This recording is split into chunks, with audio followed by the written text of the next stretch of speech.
I want to ask you, again, as I think I ask every year, on our local rural transit systems and the impact they were hit with several years ago with non-emergency Medicaid transportation being really taken off of them and distributed to taxis and other individual ride services, which seems to be in opposition to what the whole goals of the state are, is to increase use of public transit and less individual rides. So, but yet this continues, and the rural public transit systems have suffered as a result of this loss of ridership for years.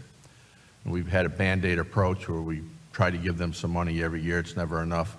We're still seeing routes reduced. Some counties eliminating their public transit altogether.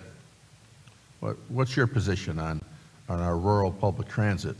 And should we be getting these non-emergency Medicaid rides back into the public transit system as opposed to the private car service?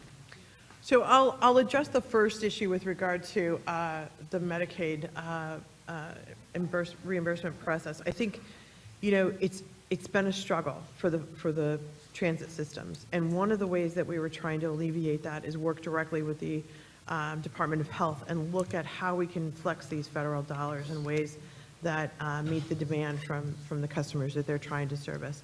And one of those is giving them a little bit more flexibility in an on-demand service as opposed to a permanent service that may or may not be utilized in the way that that it's intended. In other words, the usership goes up and down and up and down and up and down.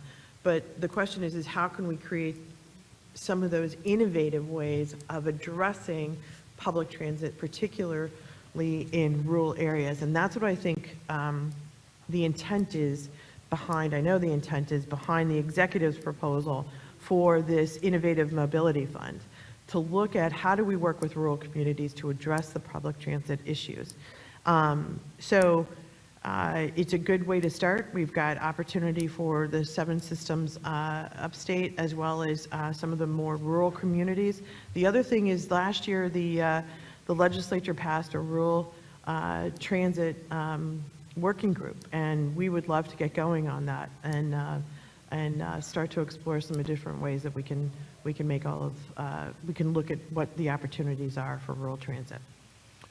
Well, I was pushing that legislation for that working group since the time of the change to the Medicaid answering service, and it took years to get that legislation passed, and now at least we're supposedly requiring them to meet. That still hasn't been done yet. It needs to be done. What is in this budget fiscally going to help our rural public transit systems? Well, there's the dedicated money that goes directly upstate to the transit systems, and that money is actually increased this year. So let me give you the number here really quickly. I don't, for some reason it's escaping me right now, but the bottom line is that we've actually looked at an overall, I believe it's an 8% increase in the upstate transit dollars that we've had. So again, being able to leverage that investment across the board for all of the transit services. Okay, thank you. I'll look for that. I didn't notice that, but my time has expired. Thank you.